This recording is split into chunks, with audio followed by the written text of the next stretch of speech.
Kile ambacho tumekiona kwa nchini Kenya, umati wa watu kuweza kufurika tangu siku ya jana kutangazwa rasmi kuwa alikuwa waziri mkuu wa taifa la Kenya Raila Odinga ameiaga dunia. Inazidi kuonesha wazi kuwa mtu huyo ama kiongozi huyo alikuwa na nguvu kubwa sana, hasa kwa kipenzi cha wengi upande wa wananchi.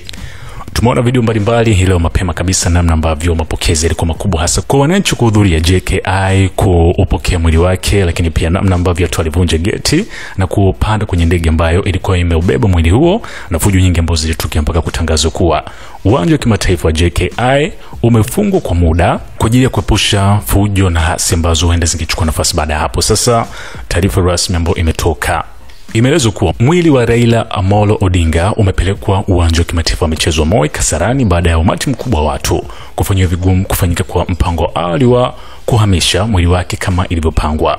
Mipango mwanzo ilikuwa kusafirisha mwili huo kutoka uwanja wa ndege wa kimataifa wa Jomo Kenyatta hadi hifadhi ya mwili ya Lee Funeral Home kwa maandalizi ya mwisho kabla ya kupelekwa katika jengo la bunge kwa ajili ya kuoneshwa kwa umma. Hata hivyo, mpango huo ulisitishwa kutokana na ongezeko la vurugu na msongamano wa watu. Maafisa wa kijeshi na wataalamu wa kuhifadhi miili waliokuwa wamepangwa kupokea na kuandaa mwili katika hifadhi ya Lee walielekezwa badala yake kuelekea Kasarani ambako shughuli zote sasa zitafanyika.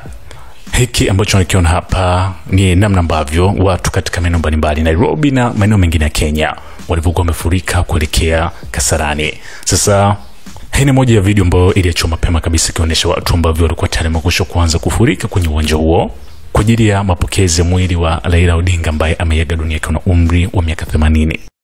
Ukiingia SNS Premium utakutana na makundi ya maudhui mbalimbali kama vile series za sauti au riwaya, documentaries, makala 360, Becoming iliyosheheni historia za mastaa, stories za dini, podcast kama vile The Feed na The Checkup, hamasa za kila siku, kila hatua, na zingine kibao zinakuja.